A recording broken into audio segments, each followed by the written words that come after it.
Hello, a very good afternoon to you and welcome to BBC News. The internet giant Google has been fined a record £2.1 billion by the European Commission for putting its own online shopping services at the top of search results. It's the biggest fine in the Commission's history. It said Google had abused its market dominance. Google now has 90 days to end the practice. More details from our technology correspondent, Rory Catherine-Jones. Put the name of something you might want to buy into Google's search engine and right at the top up pops a helpful box with images of products. Do it on a mobile phone and the images are even more prominent. And every time you click on one of the ads, the search giant earns money. It's called Google Shopping and now it's resulted in a record fine from Europe's Competition Commissioner.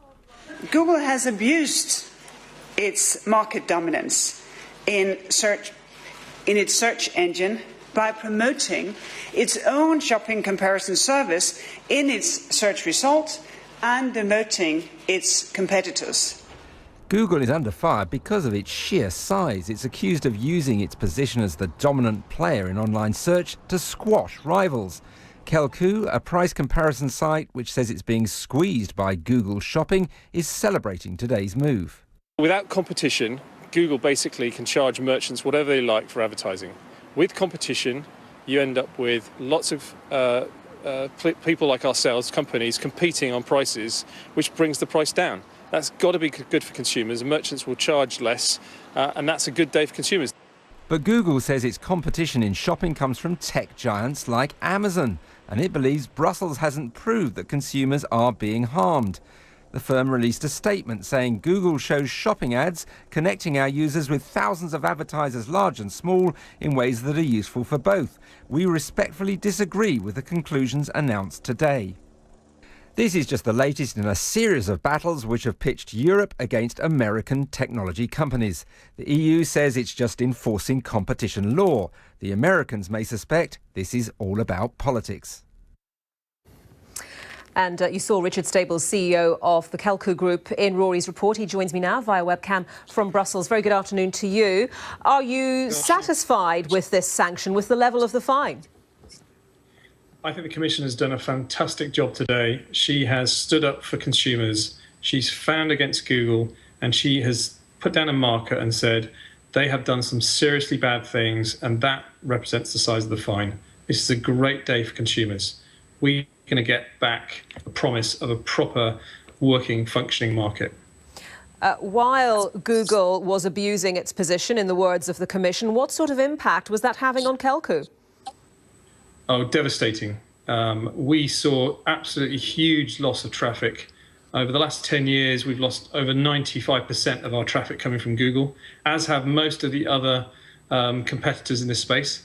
I don't, in fact, know of one price comparison site that hasn't been massively smashed by Google by their actions over the last 10 years. And was there anything that you found you could do during that time to try to reverse that, to try to fight back against that? Well, the problem is that as Google is effectively the internet, 90% of people use Google as a starting point for search. It's almost impossible for the likes of Kelku to find other traffic sources. You can't afford to do TV advertising because your revenue per visitor is so small. You have to go through Google. Google is basically the only platform where you can get traffic effectively. And if they decide they want to kill off businesses like Kelku, that's what they do. And today, the Commissioner has said, no, enough is enough. You cannot do this in the likes of shopping. And this is a decision that could be used in things like travel, could be used in news, maps, local, all the different types of businesses that Google goes after. So just explain for us, for our viewers now, what difference this is going to make when Google implements the recommendations of the Commission's finding. It has 90 days, as we were explaining, to do so. So effectively, what the Commission has basically said is you can't preference yourself above everybody else. So what Google did is it basically said, right, all these price comparison sites, I'm taking you out of the listings and I'm going to put you on page 50 where you get no traffic. And I put myself at the top. What today's decision is really going to push Google to have to do is to say, if we're going to put ourselves at the top of the listing, we need to share that space with other players such as Kelku and give them real estate, give them the chance to be seen and to put their ads at the top of Google.